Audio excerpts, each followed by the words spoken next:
자, 하나님 말씀 보겠습니다. 하나님 말씀은 출애굽기 29장입니다. 하나님 말씀은 출애굽기 29장 42절에서 46절입니다. 이는 너희가 대대로 여호와 회막문에서 늘 드릴 번제라. 내가 거기서 너희와 만나고 네게 말하리라. 내가 거기서 이스라엘 자손을 만나리니 내 영광으로 말미암아 회막이 거룩하게 될지라. 내가 그 회막과 제단을 거룩하게 하며 아론과 그의 아들들도 거룩하게 하여 내게 제사장 직분을 행하게 하며 내가 이스라엘 자손 중에 거하여 그들이 하나님이 되리니 그들은 내가 그들의 하나님 여호와로서 그들 중에 거하려고 그들을 애굽 땅에서 인도하여 낸 줄을 알리라. 나는 그들의 하나님 여호와니라. 아멘. 우리가 주일 낮 시간을 통해서 예배 회복에 대해서 지금 쭉 살펴보고 있습니다. 그 먼저 예배 회복의 중요성을 지금 몇 주째 살펴보고 있고요. 아마 다음 주부터는 타락한 예배에 대해서 이제 또 며칠 동안 살펴보게 될 것 같습니다. 근데 예배 회복에 대해 살펴보면서 오늘은 예배를 통해 우리의 길을 인도하시는 하나님이라는 제목으로, 하나님께서 우리 가운데 거하시며 우리의 길을 인도하시고 지도하시기 위해 예배가 어떻게 회복되는 것이 필수적인가라는 부분을 같이 살펴보기 원합니다. 저는 오늘 이 본문을 보면서요, 이게 참 너무나 중요한 구절이다 라는 것을 이렇게 보게 되는 것 같습니다. 더욱더. 그러니까 우리가 과거에도 여러 번 살펴보았습니다마는 출애굽기 19장에 보면 하나님께서 이스라엘 백성들을 애굽에서 건져내시기 위해서 엄청난 역사를 행하셨잖아요. 그리고 그들을 광야로 인도하시기 위해서 엄청난 놀라운 일들을 행하셨잖아요. 근데 그 놀라운 일을 행하셔서 그들을 애굽에서 건져내서 어디로 인도하셨다고요? 하나님께로 인도했다. 이렇게 말씀하고 있죠. 그래서 출애굽기 19장 4절 같은 경우에는 내가 애굽 사람에게 어떻게 행하였음과 내가 어떻게 독수리 날개로 너희를 업어 내게로 인도하였음을 너희가 보았느니라. 이렇게 말씀하고 있잖아요. 우리는 일반적으로 하나님께서 그들을 애굽에서 건져내서 가나안 땅으로 인도했다고 생각하는데, 그들을 애굽에서 건져내신 하나님의 의도는 그들을 하나님께로 인도하기 위함이었다. 그러니까 하나님과의 친밀한 교제로 인도하기 위함이었다. 이렇게 우리가 살펴봤는데요. 오늘 본문에 보면 그 하나님께로 인도하신다는 말이 뭔가 그게 좀 더 구체적으로 나옵니다. 이 본문에 보면. 그래서 오늘 읽은 29장 46절에 보면 이렇게 말하고 있잖아요. 그들은 내가 그들의 하나님 여호와로서 그들 중에 거하려고 그들을 애굽 땅에서 인도하여 낸 줄을 알리라. 이렇게 말하고 있잖아요. 그럼 아까 읽은 그 본문을 보면 하나님께서는 하나님의 영광으로 하나님의 백성들 가운데 거하시며 임하시고 그들 가운데 거하시며 그들 가운데 두루 행하시고 그들에게 말씀하시고 지도하사 그들을 인도하시는 그 삶을 살도록 하나님께서 그들을 애굽에서 건져내셨다. 이렇게 말씀하고 있습니다. 그래서 이것이 하나님께서 애굽에서 건져내서 하나님께로 인도하셨다는 말의 보다 구체적인 의미인 것을 볼 수가 있고요. 여기에 우리는 교회의 회복과 예배 회복에 대한 절실한 필요를 볼 수가 있지요. 절실한 필요를 볼 수가 있습니다. 자, 첫째, 하나님의 교회를 향한 하나님의 비전. 그것은 성전된 삶입니다. 하나님의 교회를 향한 하나님의 비전. 그것은 성전된 삶입니다. 말씀드린 대로 오늘 이 본문에서 우리는 교회의 회복과 예배의 회복을 위한 하나님의 비전을 볼 수 있다 그랬는데요. 어떤 사람들은 이렇게 말할 수 있습니다. 이건 성전에 관한 거 아니냐, 구약 성경에. 이렇게 말씀할 수 있는데요. 여기에 나오는 그 구약에 나오는 성전은 하나님의 교회를 향한 그 하나님의 그림자라고 할 수 있습니다. 그래서 우리는 이 성전에 대한 하나님의 말씀에서 오늘날 교회를 향한 하나님의 말씀, 하나님의 비전을 볼 수 있고요. 더 나아가 예배를 향한 하나님의 비전을 볼 수가 있습니다. 자, 그 작은 첫 번째, 큰 첫 번째. 구약의 성전은 하나님께서 거하실 처소로 의도된 것이 아닙니다. 구약의 성전은 하나님이 거하실 처소로 의도된 것이 아닙니다. 우리가 이거는 신구약 여러 구절을 보면 알 수 있는데요. 그 중에 하나는 역대하 6장 18절 19절입니다. 역대하 6장은 솔로몬이 그러니까 예루살렘의 성전을 완성해놓고 하나님께 봉헌하면서 기도한 내용입니다. 다른 때도 아니고 그 예루살렘 성전을 봉헌하면서 기도한 내용입니다. 하나님이 참으로 사람과 함께 땅에 계시리까 보소서 하늘과 하늘들의 하늘이라도 주를 용납하지 못하겠거든 하물며 내가 건축한 이 성전이오리까. 이 성전이 여기에 하나님이 거하신 처소가 아니라 그 말이죠. 하늘의 하늘, 그 하늘도 하나님을 닮지 못하는데 어떻게 하나님이 사람이 지은 이곳에 거하겠느냐 그 말이죠.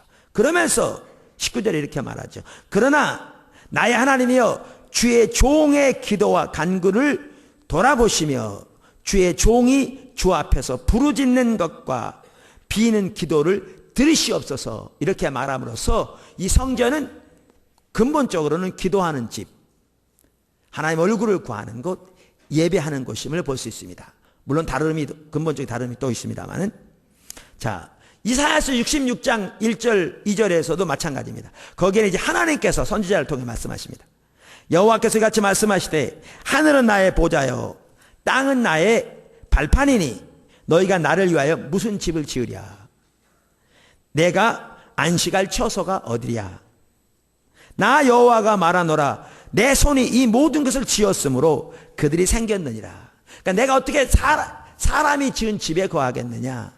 그러면서 뭐라고 말씀하십니까? 무릇 마음이 가난하고 심령에 통회하며 내 말씀을 듣고 떠는 자 그 사람을 내가 돌보려니와. 그러니까 그러한 사람과 함께 할 거라 그 말이죠.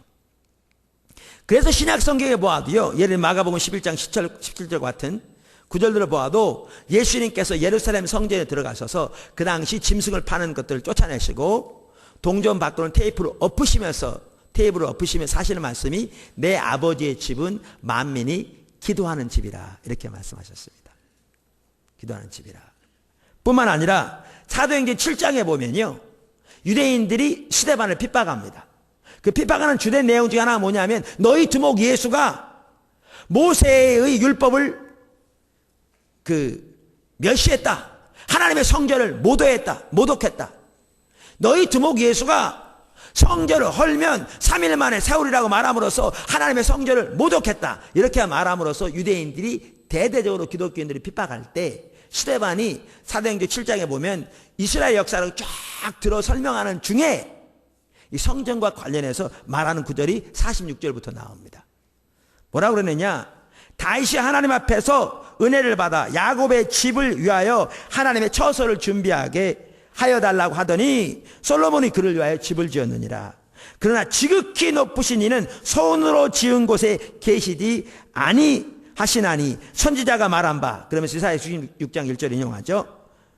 주께서 이르시되 하늘은 나의 보좌요 땅은 나의 발등상이니 너희가 나를 위하여 무슨 집을 짓겠으며 나의 안식할 처소가 어디냐. 이 모든 것이 다 내 손으로 지은 것이 아니냐 함과 같으니라.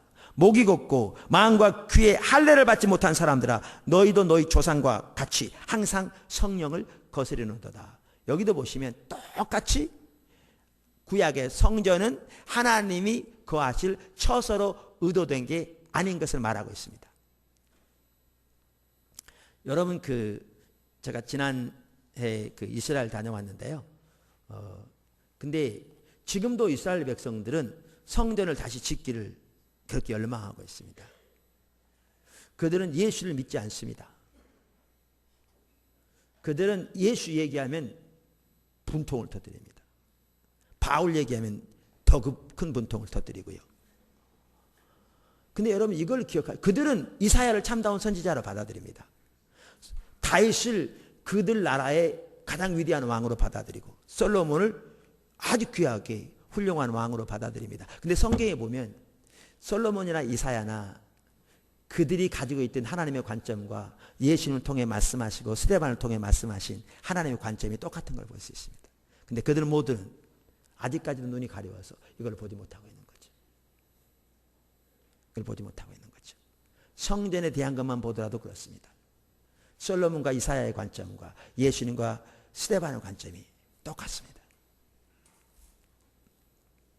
그래서 하나님의 구약의 성전은 하나님께서 거하실 처소로 의도된 게 아니었습니다. 그 작은 두 번째, 하나님은 하나님의 백성들을 성전 삼고 거하기 원하십니다.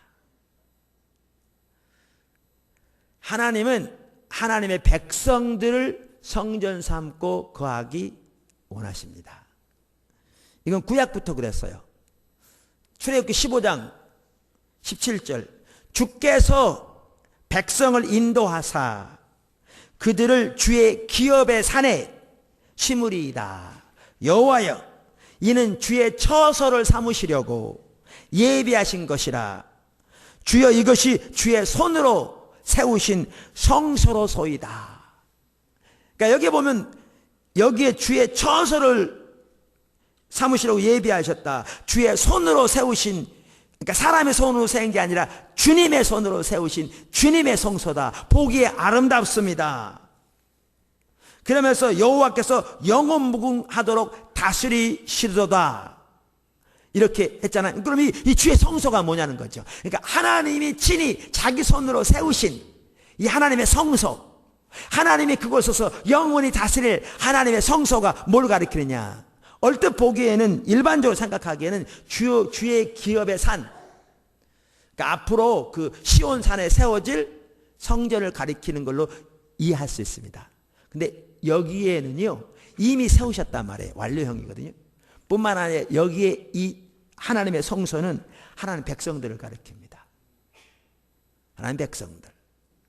그래서 시편 114편 1절에는 1절 2절은 뭐라고 그러느냐, 이스라엘이 애굽에서 나오며, 이 출애굽기 그때가 이때 바로 그때죠. 야곱의 집안이 언어가 다른 민족에게서 나올 때에 유다는 여호와의 성소가 되고 이스라엘은 그의 영토가 되었노라. 이렇게 말함으로써 하나님의 손으로 지은 하나님의 성소는 하나님의 백성들인 걸 볼 수 있습니다. 하나님의 백성들인 걸 볼 수 있어요. 그래서 여러분 구약 성경만 하더라도요, 구약 성경만 하더라도 성전을 지으라고 할 때, 회막을 지으라고 할 때 회막이 어디 있었느냐.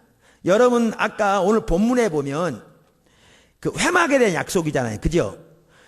너희는 대대로 여호와 회막 문 앞에서 늘 드릴 번제라 그러면서 내가 거기서 이렇게 말하고 있잖아요. 회막에 대해서 말하는데 모세의 경우 회막이 두 개 있었죠. 성막에 회막이 있고요. 따로 출애굽기 33장에 보면 하나님과 만남의 장소 회막은 진 밖에 세웠고요. 근데 성막이라고 불리는 이 회막은 어디에 있었느냐? 이스라엘 진 한가운데 있었어요. 그리고 동서남북으로 3개 지파씩 흩어져 있었어요. 무슨 의도인데요? 하나님이 하나님의 백성들 성전 삼고 그 가운데 거하시며 두루 행하시며 그들을 인도하시고 그들을 지도하시기 원하시는, 그 가운데서 영원히 통치하시기 위한 하나님의 계획을 보여준 거죠. 하나님의 계획을. 이처럼 구약 시대부터 하나님은 하나님의 백성들을 성전 삼고 거하기 열망하셨어요. 근데 신약에 오면 이게 명백해집니다. 명백해집니다.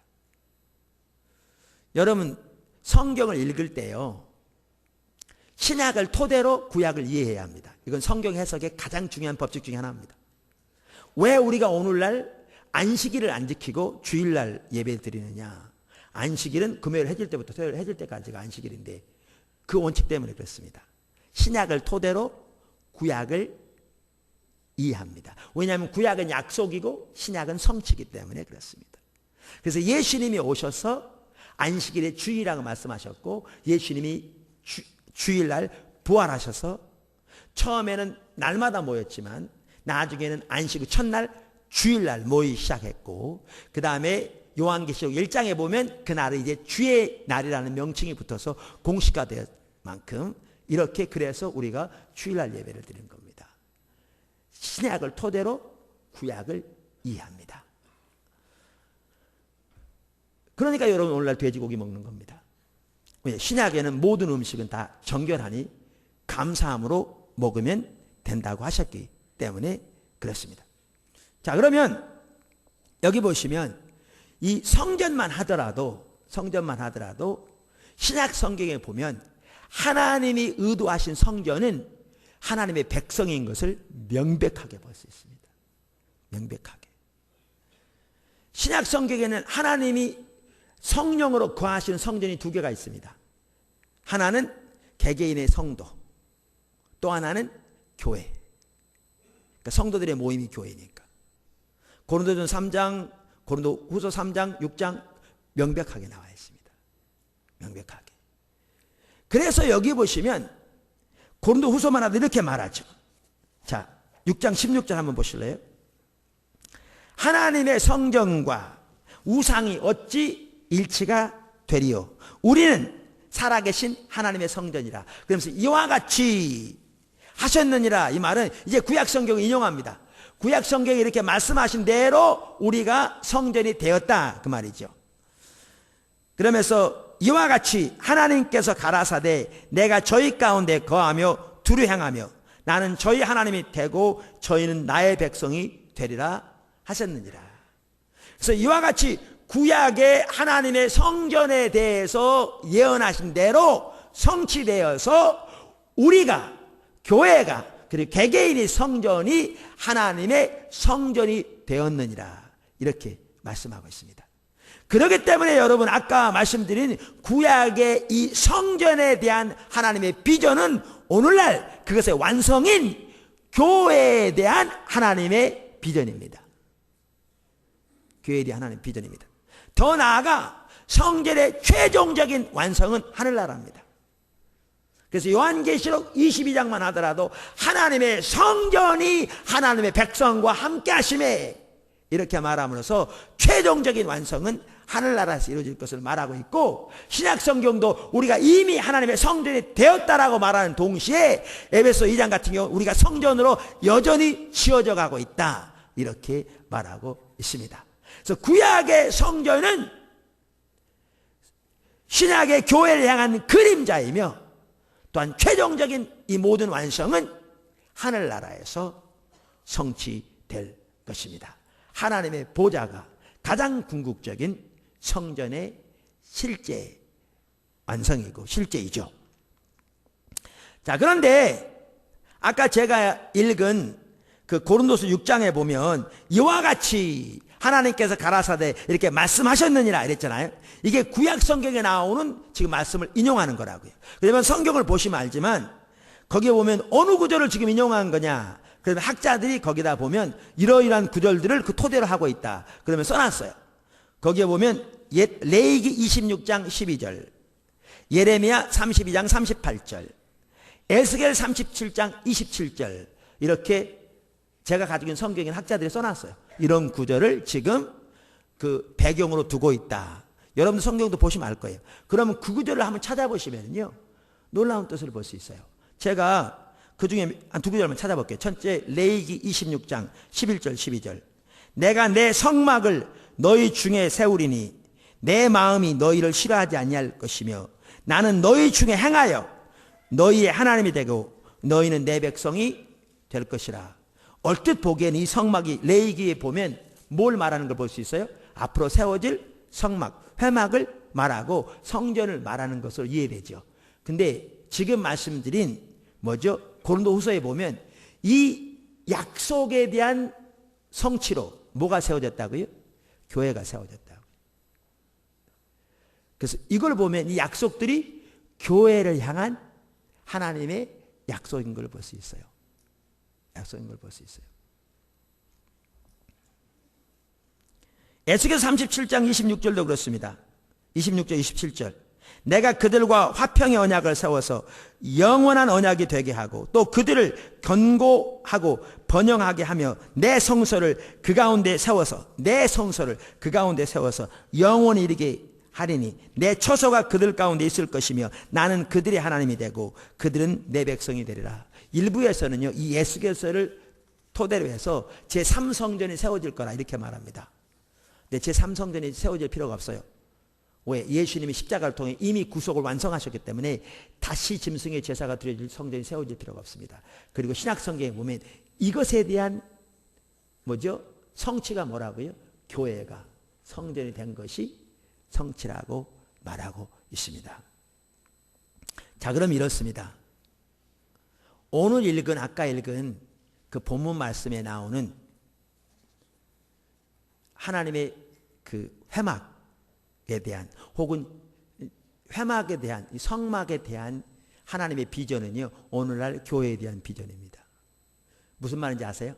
하나님이 영광 중에 임하시며 그들 가운데 거하시며 그들에게 말씀하사 그들을 지도하시고 그 가운데 운행하사 하나님의 능력을 나타내실, 이게 하나님의 비전입니다.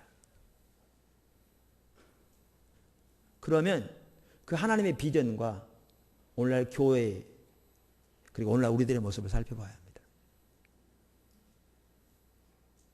하나님은 우리 각 개인과 교회를 하나님의 성전 삼기 위해 하나님의 아들을 이 땅에 보내시고 십자가에 못 박혀 돌아가사 우리를 구속하게 하시고 죄와 사망과 사단의 권세를 물리치고 부활하사 승천하셔서 하나님의 성령을, 하나님의 영을 우리 가운데 보내주셔서 성전 삼으셨는데, 그렇게까지 하시면서 이러한 하나님의 의중과 의도가 우리 가운데 이루어지기를 원하고 계신데 과연 그게 우리 가운데 이루어지고 있느냐는 겁니다. 우리는 오늘날 교리적으로, 오늘날 교회는 하나님의 성령이 거하신 성전이다라는 교리적으로만 고백하고 있지는 않나 우리를 살펴봐야죠. 지난주에도 제가 집회를 다녀왔습니다만 우리 지체들 일부 와서 같이 기도하고 은혜도 받고 그랬는데, 다녀와서 그런 얘기 했다는 얘기를 전해드렸는데, 왜 그렇게 제가 소리를 지르면서 교회가 회복되어야 할 절실한 필요를 말했는지를 이해하겠더라. 조금은. 여러분, 하나님의 의도는 이것인데, 근데 다른 사람 볼 필요 없습니다. 여러분이 하나님의 성전이라니까요. 여러분이 향한 하나님의 의도는 이렇다니까요. 근데 여러분 가운데 지금 하나님의 이 의도가 실현되고 있냐 그 말이죠. 그것을 위해서 하나님은 하나님의 아들까지 내어주셨는데,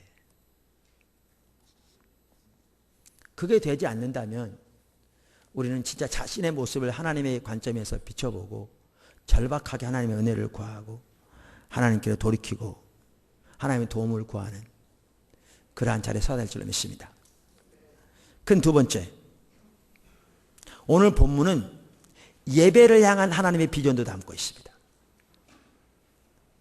그러니까 성막은 교회의 그림자입니다. 동시에 성막은 예배에 대해서도 말하고 있습니다. 왜? 그 당시 성막은 혹은 성전은 예배드리는 곳이었기 때문에. 오늘 본문만 하더라도 그렇습니다. 아까 읽은 출애굽기 29장 42절. 이는 너희가 대대로 여호와 앞 회막 문에서 늘 드릴 번제라. 지금 예배에 대해서 말하고 있는 걸 볼 수 있습니다. 내가 거기서 너희와 만나고 내게 말하리라. 44절. 내가 그 회막과 제단을 거룩하게 하며.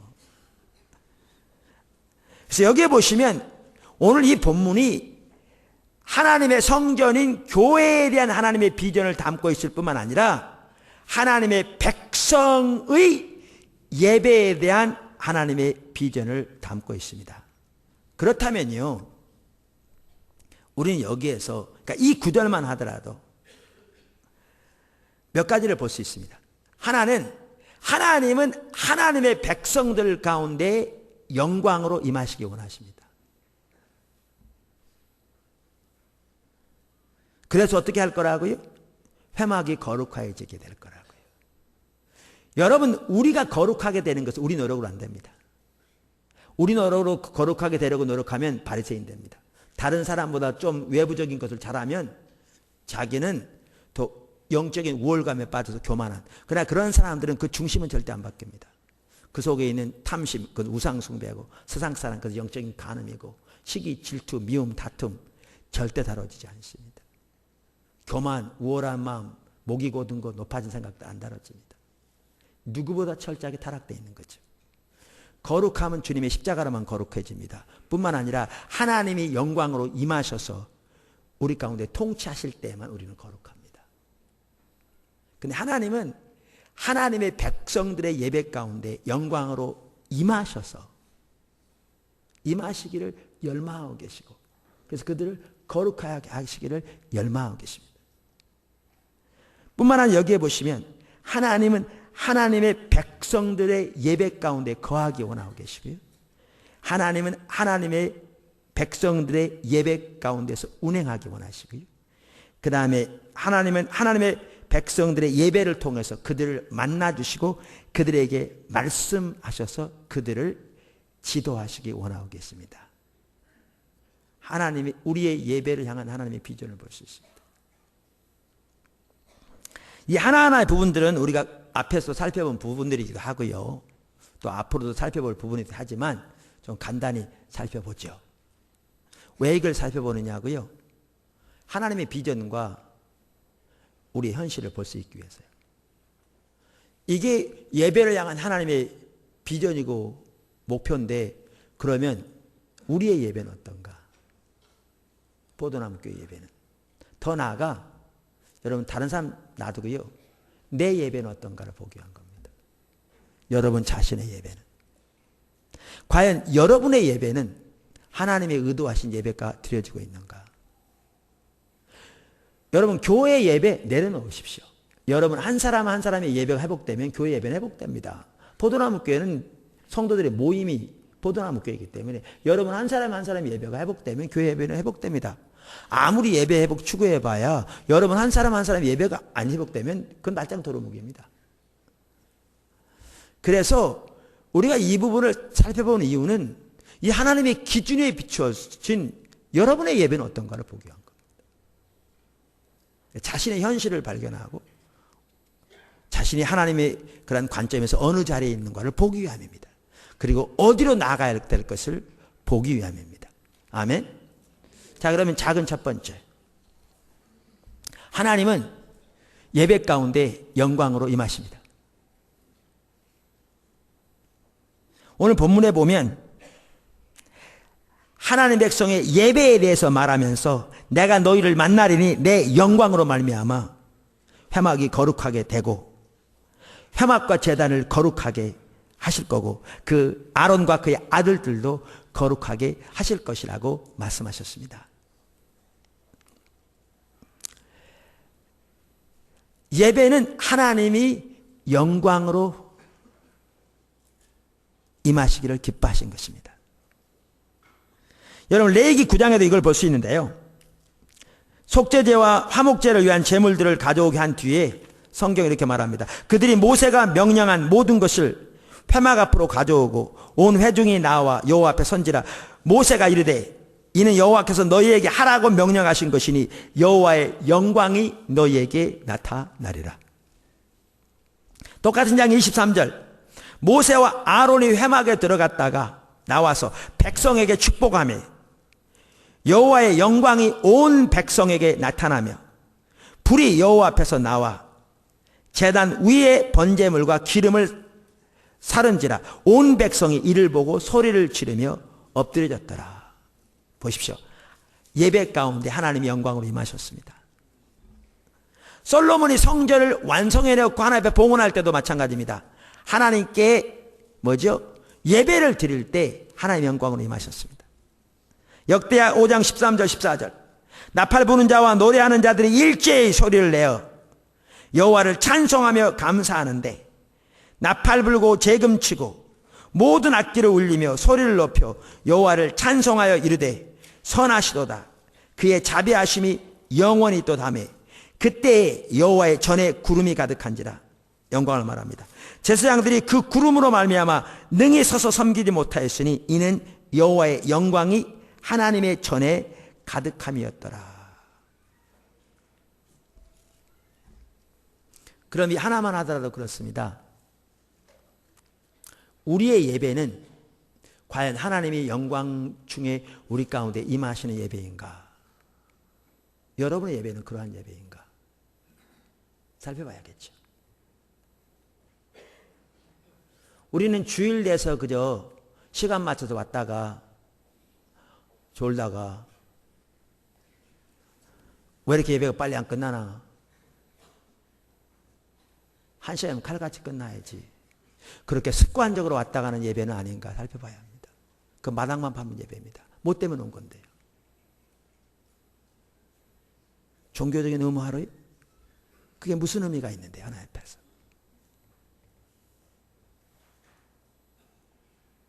예배는 하나님이 영광으로 임하시는 예배가 돼야 되죠. 하나님이 영광으로 임하시는. 왜 우리가 예배 회복, 교회 회복을 운운한 줄 아세요? 구약 시대만 하더라도 우리가 지난 시간에도 살펴봤습니다만 하나님의 성전이 거기에 머물고 있었지만 하나님의 영광의 임재가 성전에 떠났을 때 그 성전은 더 이상 성전이 아니었습니다. 그건 건물에 불과했습니다. 그러니까 하나님께서 예레미야를 보내서 이것이 여호와의 성전이라, 이것이 여호와의 성전이라, 이것이 여호와의 성전이라는 거짓말을 믿지 말라고 그랬어요. 너희가 무익한 거짓말을 의뢰하는도다. 이게 무슨 말이에요?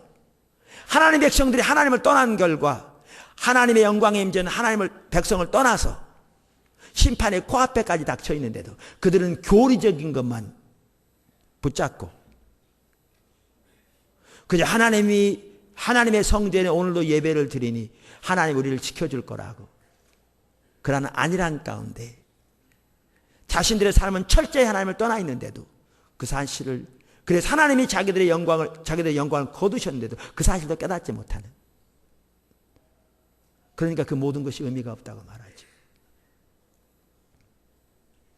오늘날 우리의 교회, 우리의 예배, 하나님이 영광으로 임하시는 예배가 되기를 추구해야 합니다. 그러니까 하나님이 의도하신 자리에서 우리가 얼마나 떨어져 있는가를 인식하면 우리가 우리의 예배를 통해서 어떠한 예배로 하나님 앞에 나아가 어떠한 예배가 되기를 위해서 목마르고 배고프고 기도하고 갈망해야 될 것을 볼 수 있다 그 말이죠. 아멘.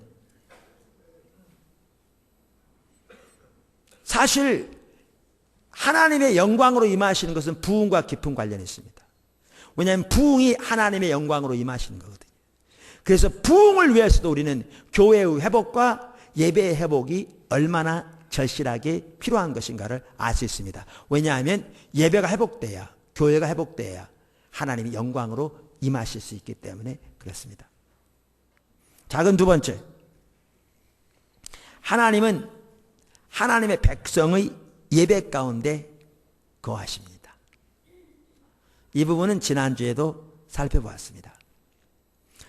여러분, 하나님은 구약만 하더라도 성전의 회복을 하나님의 백성의 회복으로 이해하신다고요. 왜요?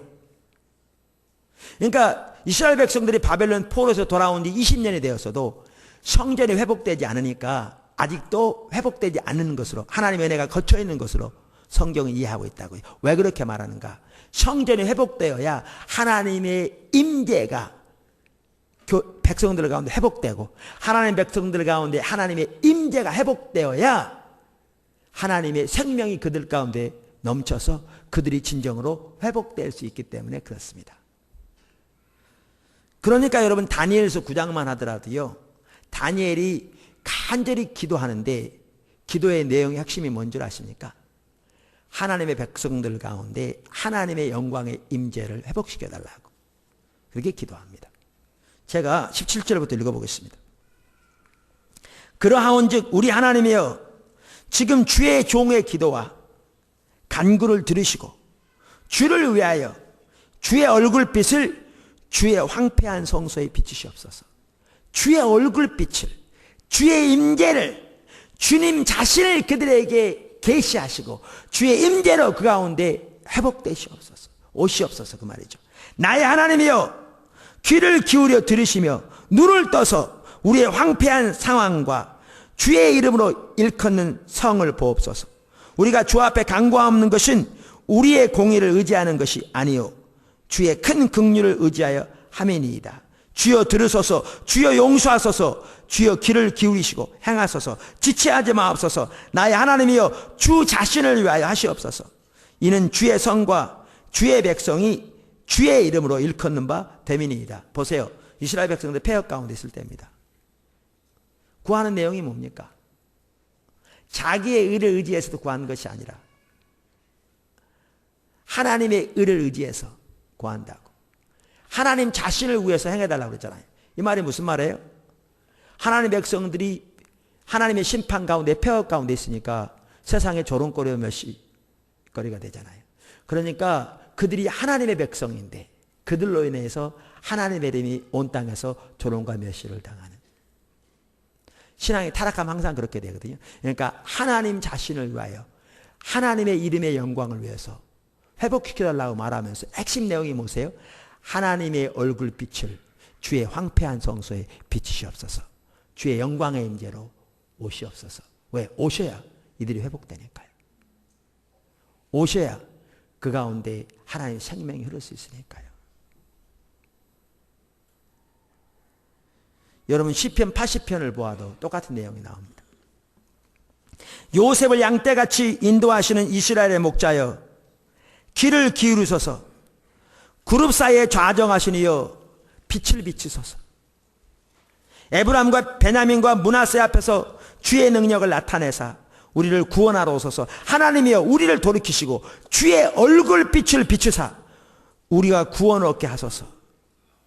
만군의 여호와, 만군의 하나님 여호와여 주의 백성의 기도에 대하여 어느 때까지 노하시리까? 주께서 그들에게 눈물의 양식을 먹이시며 많은 눈물을 마시게 하셨나이다. 여기 보면 그들이 심판과 진노 가운데 있었던 걸 볼 수 있습니다. 우리를 우리 이웃에게 다툼거리가 되게 하시며 우리의 원수들이 서로 비웃나이다. 그래서 회복시켜달라고 말하면서 기도하는 내용이 그겁니다. 만군의 하나님이여 우리를 회복하여 주시고 주의 얼굴의 광채를 비추사 우리가 구원 얻게 하소서.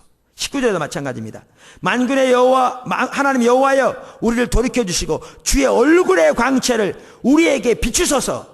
우리가 구원 얻으리이다. 하나님의 얼굴의 광채, 하나님의 임재로 우리 가운데 함께 하셔야 우리가 회복되고 구원된다 그 말이죠. 그래서 이렇게 기도하고 있습니다. 무엇보다. 그래서 여러분 성경에 보면요, 하나님께서 아론에게 이스라엘 백성들을 위해 기도할 때도 이렇게 기도하라고 그랬어요. 어떻게 해요? 민수기 6장 22절 여호와께서 모세에게 말씀하여 이르시되 아론과 그의 아들들에게 말하여 이르기를 너희는 이스라엘 자손을 위하여 이렇게 축복하여 이르되 여호와는 내게 복을 주시고 너를 지키시기를 원하며 여호와는 그의 얼굴을 내게 비추사 은혜 베푸시기 원하며 여호와는 그 얼굴을 내게로 향하여 드사 평강 주시기를 원하노라 할지니라. 이렇게 하라고요. 핵심이 뭐예요? 하나님의 임재를 저들과 함께 해주세요라는 거예요. 근데 우리는 그건 관심도 안 갖고요. 그저 돈 많이 벌고 사업 잘 되고 세상에 출세하고 자식 좋은 학교 가고 건강하고 문제 없으면 돼요. 그런 복이나 원하고 있어요. 하나님의 영광의 임재는 철저히 거쳐 있는데, 그래서 하나님의 생명이 고갈되어 있는데, 하나님 백성들을 위해 축복하라고 하면서 그 핵심이 하나님의 얼굴빛을 저들에게 비추시라고. 그래야 거기에 생명이 함께하고 그래야 회복될 수 있으니까. 그러니까 하나님의 사람들은 그토록 하나님의 얼굴빛을 비춰달라고 그렇게 간절하게 갈망하고 기도하고 있는데, 이처럼 하나님의 임재가 핵심입니다. 하나님의 임재가 거치면 모든 것을 잃는 겁니다. 하나님 백성들에게서. 그런데 하나님은 회복된 예배 가운데 함께 하십니다. 왜? 하나님의 의도가 그 예배 가운데 하나님이 친히 같이 계시는 거기 때문에 그렇습니다. 오늘 본문의 말씀처럼. 그래서 지난주에도 살펴본 것처럼 시편 22편 3절에 이렇게 말하죠. 이스라엘의 찬송 중에 거하시는 주여, 주는 거룩하니 하시니이다. 하나님 백성들의 회복된 예배 가운데 같이 계십니다. 세 번째, 하나님은 하나님의 백성들의 예배 가운데 두루 행하십니다. 성전들 삶의 핵심이 뭐냐? 그 가운데 거하여 두루 행하여 랍니다. 두루 행하여란 말은 무슨 말이에요? 하나님이 하나님 백성들 가운데 거하시며 운행하시며 역사하신다는 거죠. 그들을 구원하시며 그들을 치유하시며 그들을 자유케 하시며 압제에서 벗어나게 하시며 억압을 파하시며 그들을 위로하시며 그들에게 죄를 깨닫게 하사 돌이키게 하시는, 이처럼 하나님께서 하나님의 성령으로 우리 가운데 역사하사 두루 행하시는 것이 하나님 예배 가운데 가지고 계신 비전입니다. 그래서 초대교회 때는요, 우리가 앞으로 예배와 성령에 대해서 살펴볼 때 살펴보겠지만 하나님의 성령께서 예배 가운데 자유롭게 운행하시는 예배였어요. 오케스트라의 지휘자처럼 이렇게 하나님의 성령께서 지휘하심을 따라서 여러 사람을 통해서 이러저러한 성령의 은사들, 역사들이 나타나는 그러한 예배였습니다.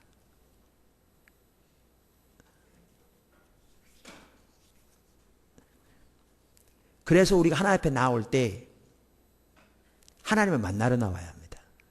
예배. 이 예배의 핵심은 아까도 말씀드린 대로 종교적인 의무화로 온 게 아닙니다. 그건 타락한 예배입니다. 앞으로 살펴볼 겁니다. 그건 마당만 밟는 예배입니다. 하나님을 만나러 와야 합니다. 예배로 나올 때 하나님의 영광으로 하나님이 임하시기를 사모함으로 나와야 합니다. 하나님이 우리 가운데 영광으로 임하셔서 거하실 뿐만 아니라 운행하셔서 하나님만이 하실 수 있는 놀라운 일들을 행해 주시도록 기대하고 사모하고 열망함으로 나와야 합니다.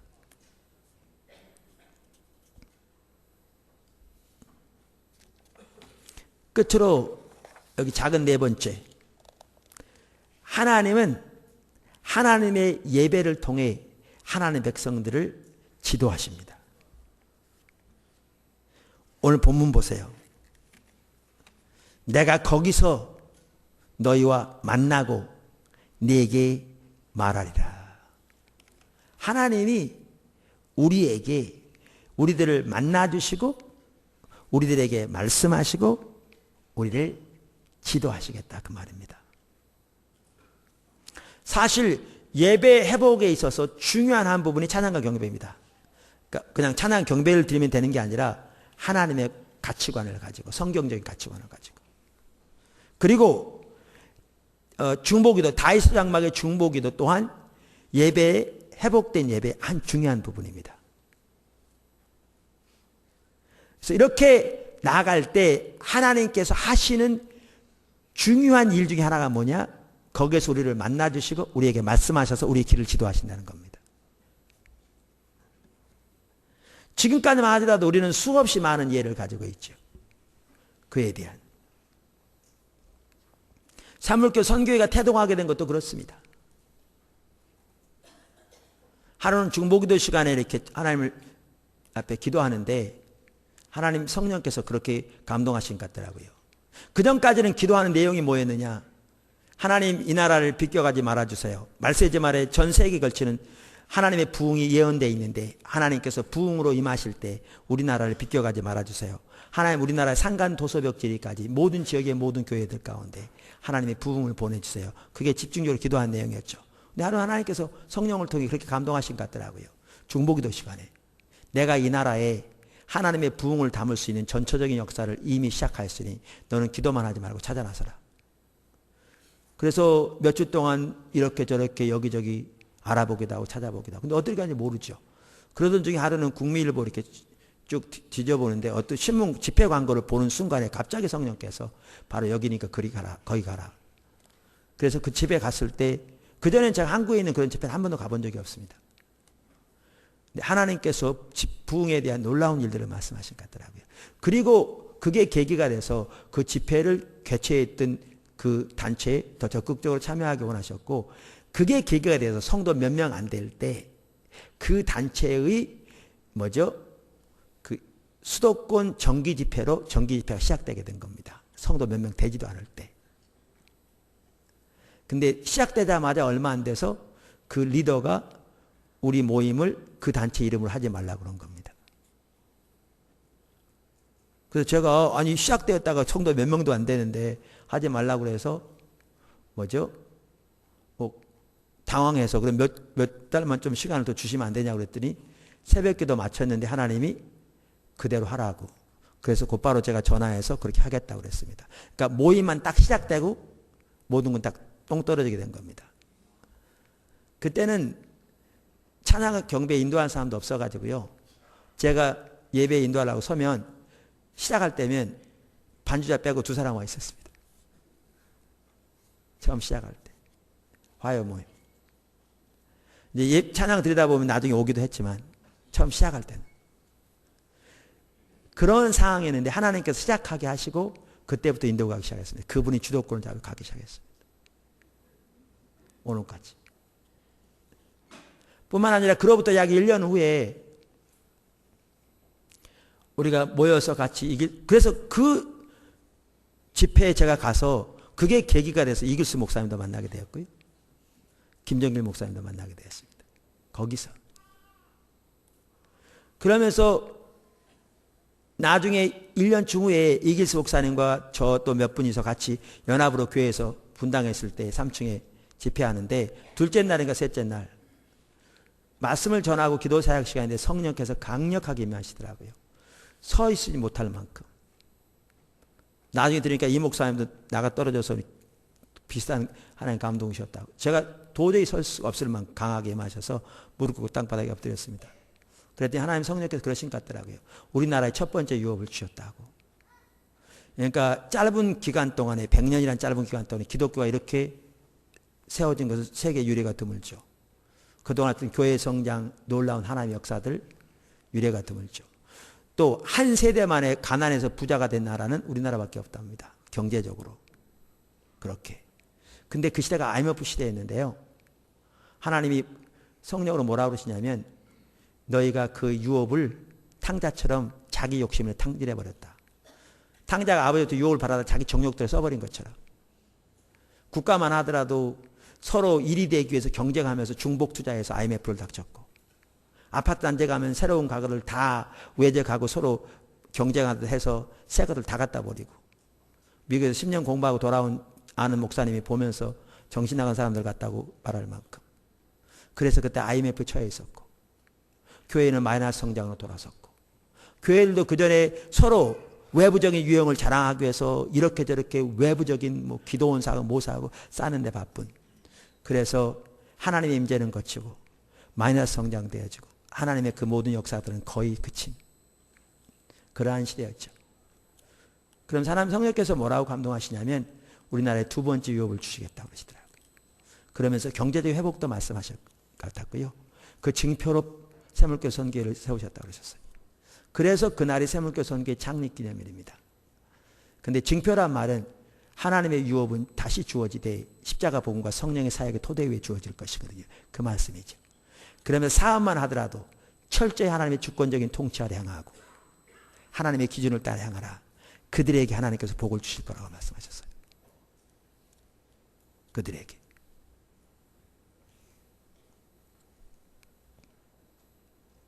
선교관 건립도 마찬가지입니다. 중보기도 하는 중에 한 분에게 하나님 환상을 보이셨죠. 큰 천사가 보이는데 포도나무 교회쯤이 본당의 저 아래 교육관까지 100m 훨씬 넘잖아요. 그렇게 큰 천사. 근데 날개가 부러져 있는. 그 앞에 제가 그 날개를 고친다고 서 있는데 너무나 작아서 이게 뭐죠?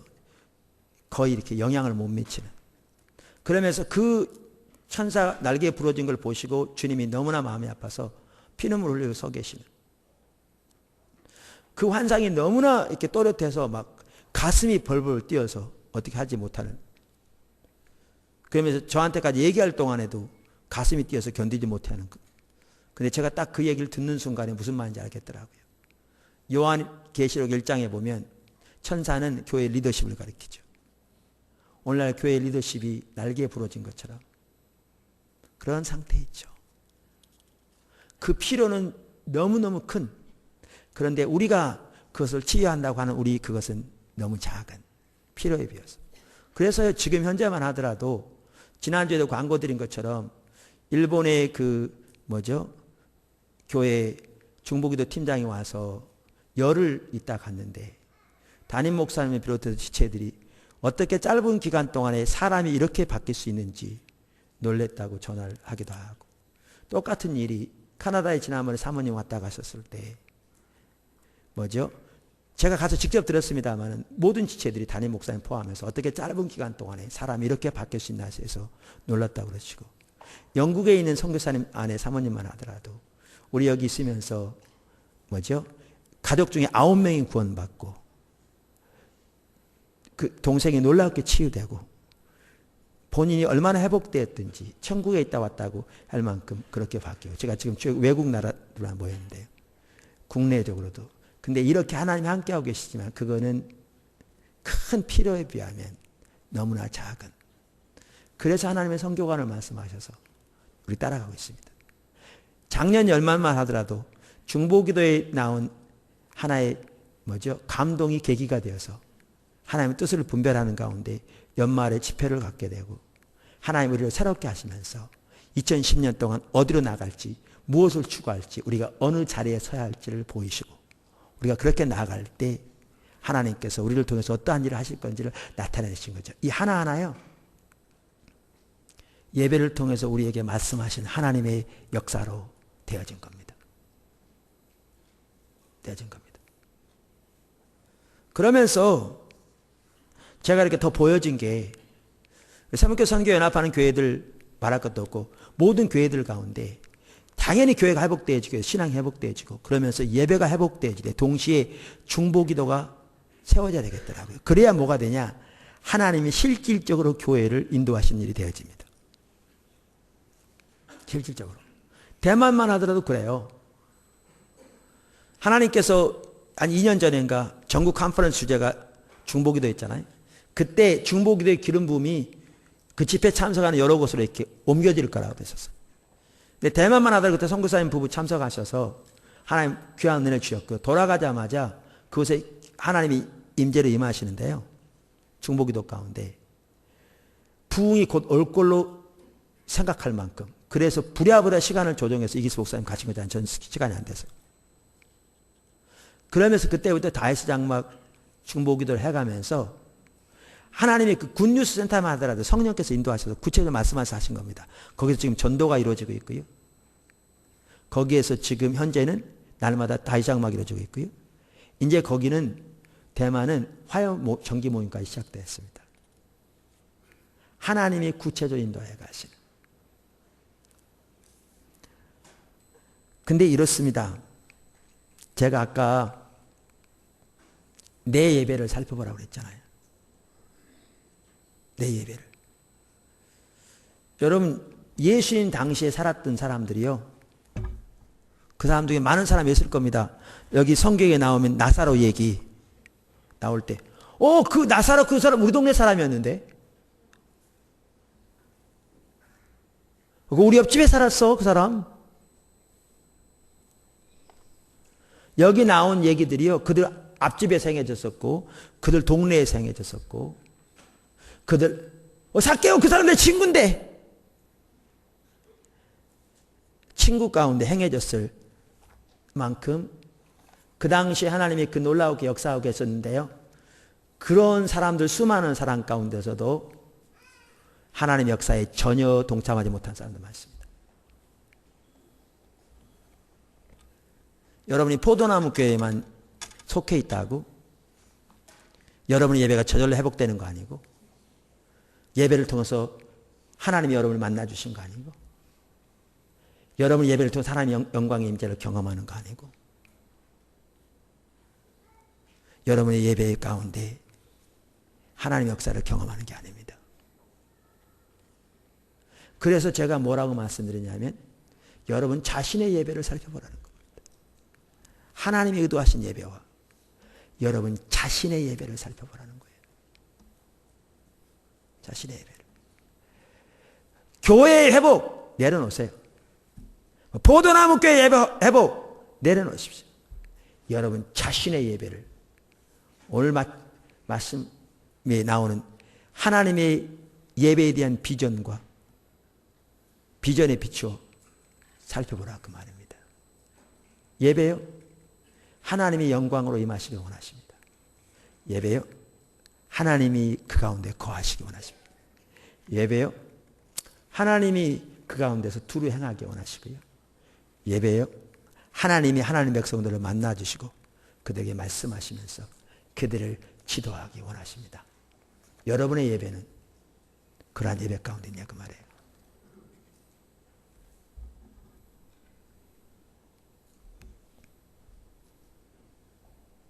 하나님 말씀하신 예배에 비추어 여러분의 예배를 살펴볼 때 여러분이 그 자리에서 너무나 멀리 떠나 있다면 여러분은 애통함으로 주님을 구해야 될 것입니다.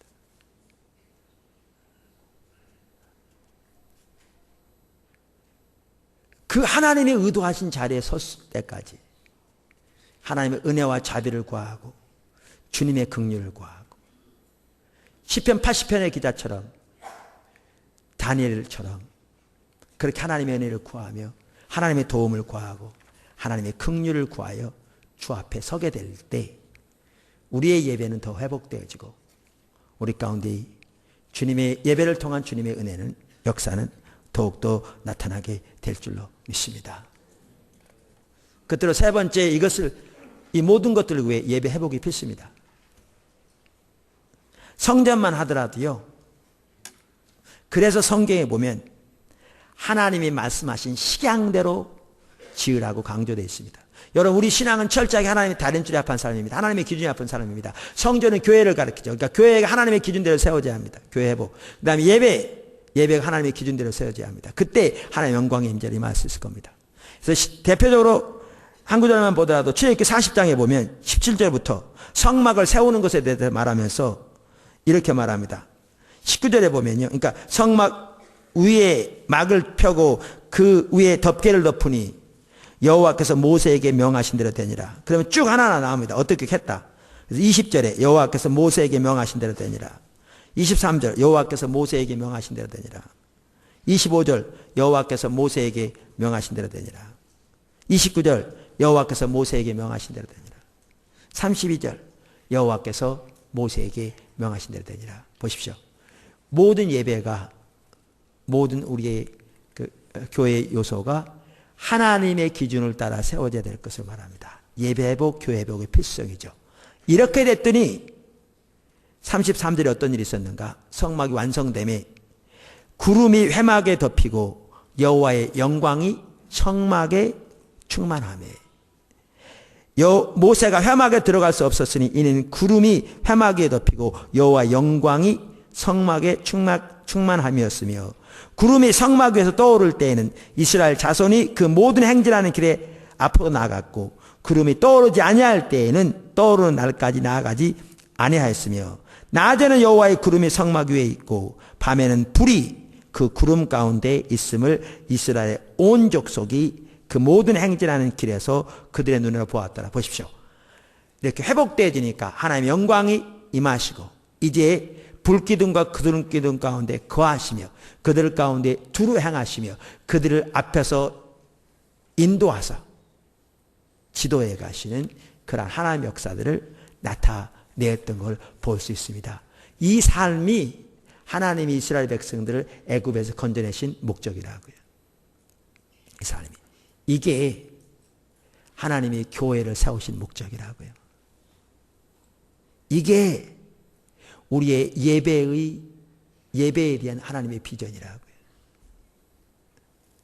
이러한 교회, 이러한 우리 개개인 삶, 이러한 예배가 되기를 위해서 우리가 더 적극적으로 주님을 찾고 주의 길에 서는 축복이 있기를 주님을 축원합니다. 아멘. 기도하겠습니다.